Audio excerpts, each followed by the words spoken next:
अब हम लोग डिस्कस करेंगे कि वेरियस एनिमल्स, उनके नाइट्रोजनस वेस्ट प्रोडक्ट्स, उनके एक्सक्रीटरी ऑर्गन्स और उनके हैबिटेट्स को एक जगह पर समराइज करने की कोशिश करेंगे, क्योंकि ये एक ऐसा टॉपिक है जहां से आपके एग्जाम में क्वेश्चन पूछे जाने की गुंजाइश रहेगी और यहाँ से क्वेश्चंस गलत होने के भी काफ़ी चांसेस होते हैं। तो उससे बचने के लिए पहले हमने एक चार्ट बनाने की कोशिश किया है और जितना भी आपने एनिमल किंगडम को पढ़ा है उसको एक बार समराइज करने की कोशिश करते हैं।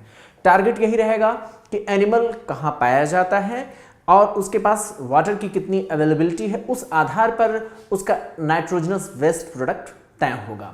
तो यहाँ पर देखिए, हम बात करें अगर अमीबा की, पोरीफेरा की, सिलेंट्रेटा की, जो लोअर ग्रुप्स हैं, तो उनमें हम देखते हैं कि वो अपने सेल मेम्ब्रेन से ही नाइट्रोजनस वेस्ट प्रोडक्ट को अमोनिया के रूप में एक्सक्रीट कर देते हैं, वो बाहर निकाल सकते हैं।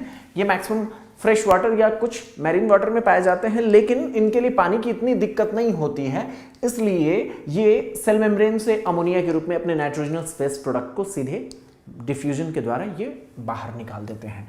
मैमल्स, आप सब कुछ जानते हैं, यूरिया होता है, किडनी के माध्यम से निकलता है, टेरेस्ट्रियल होते हैं मैक्सिमम। क्रस्टेशियंस, जिसके बारे में एनसीईआरटी ने डिस्कस किया है, इसलिए इस पर क्वेश्चन पूछे जाने की गुंजाइश है। तो क्रस्टेशियंस की अगर हम बात करें तो उसमें अमोनिया होगा। इसका एक्सक्रीटरी ऑर्गन क्या होता है? एंटीनेटल या ग्रीन ग्लैंड्स होते हैं, ये मैक्सिमम एक्वेटिक होते हैं। तो यहां पर आपको पता होना चाहिए क्रस्टेशियंस के लिए कि ये मैक्सिमम एक्वेटिक होते हैं और इनमें अमोनिया इनका नाइट्रोजनस वेस्ट प्रोडक्ट है। इस पर सवाल पूछा जा सकता है, इस पॉइंट को रट लीजिए क्रस्टेशियंस के बारे में। बर्ड्स का याद करना कोई ज़्यादा मुश्किल नहीं है, ज़्यादा आपको यहाँ पर ध्यान भी नहीं देते हैं तो भी आपको मेमोरी में रहेगा कि बर्ड्स के लिए यूरिक एसिड होगा, किडनी के माध्यम से निकालेगा। इंसेक्ट्स पर आपसे क्वेश्चन पूछा जा सकता है कि उसका एक्सक्रीटरी ऑर्गन है क्या। इंसेक्ट्स में आप देखेंगे मैल्पिगियन ट्यूब्यूल्स, मैल्पिजियन ट्यूब्यूल्स इसका एक्सक्रीटरी ऑर्गन होगा। और इंसेक्ट्स मैक्सिमम क्या होते हैं, आपको पता है कि इनके लिए पानी एक प्रॉब्लम होती है। अगर एक्वेटिक नहीं है तो एक्वेटिक इंसेक्ट्स में पानी की प्रॉब्लम नहीं होती है, वरना बाकी जितने भी हैं उनके लिए पानी की दिक्कत होती है, इसलिए ये यूरिक एसिड के रूप में मैक्सिमम रिलीज करते हैं। मैल्पिगियन ट्यूब्यूल्स इनका एक्सक्रीटरी ऑर्गन है, ये टेरेस्ट्रियल इनका एडेप्टेशन है। फिर हम रेप्टाइल्स की बात करें तो ये भी बहुत ईजी है आपको याद रख पाना। मैक्सिमम रेप्टाइल्स, आप एक एग्जांपल अपने दिमाग में फोकस करिए, उसके आधार पर आंसर देने की कोशिश करिए। एनालिड्स, अगर आप अर्थवर्म को ध्यान में रखते हुए अगर आप कहते हैं तो यहाँ पर क्या होगा, ये आप देख सकते हैं, आप समझते हैं कि ये मड में या फिर फ्रेश वाटर में पाए जाते हैं। इनके लिए एक्सक्रीटरी ऑर्गन के रूप में नेफ्रेडिया डेवलप हुआ था। तो एक आप अपने दिमाग में पूरे के पूरे एनिमल किंगडम को भी रिवाइज करते हुए चलिए। तो इसमें नेफ्रेडिया, चूंकि एनसीईआरटी ने इसको मेंशन किया इसलिए इस पर क्वेश्चन पूछा जा सकता है। अमोनिया इनका वेस्ट प्रोडक्ट होता है।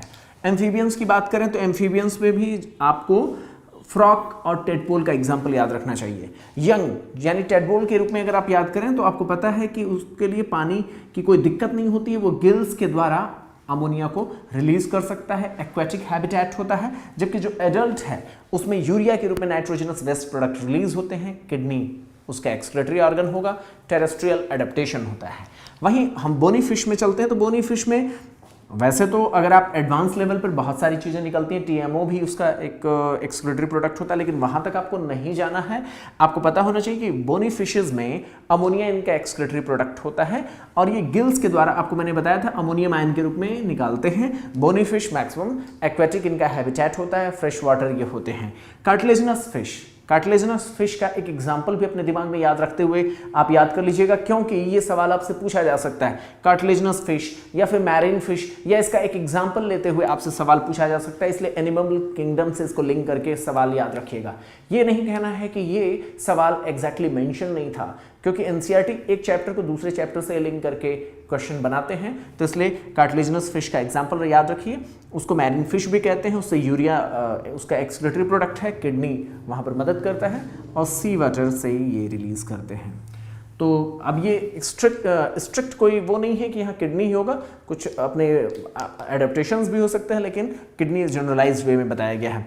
ऐसे प्लेटीहेल्मिन्थेस, जिसके एग्जाम्पल के रूप में हम फ्लैटवर्म या प्लैनेरिया को याद कर सकते हैं। रोटिफर्स, सेफेलोकार्डेट्स, जिसके एग्जाम्पल के रूप में हम एम्फिऑक्सिस को याद कर सकते हैं। यहाँ पर देखिए, तो यहाँ पर प्लेटीहेल्मिन्थेस, सेफेलोकार्डेट्स, रोटिफर्स में अमोनिया उनके बॉडी सरफेस से रिलीज होती है और ये नेफ्रिडिया या फ्लेम सेल्स के द्वारा। मैं इन जनरल आपको सारी बातें बता रहा हूँ।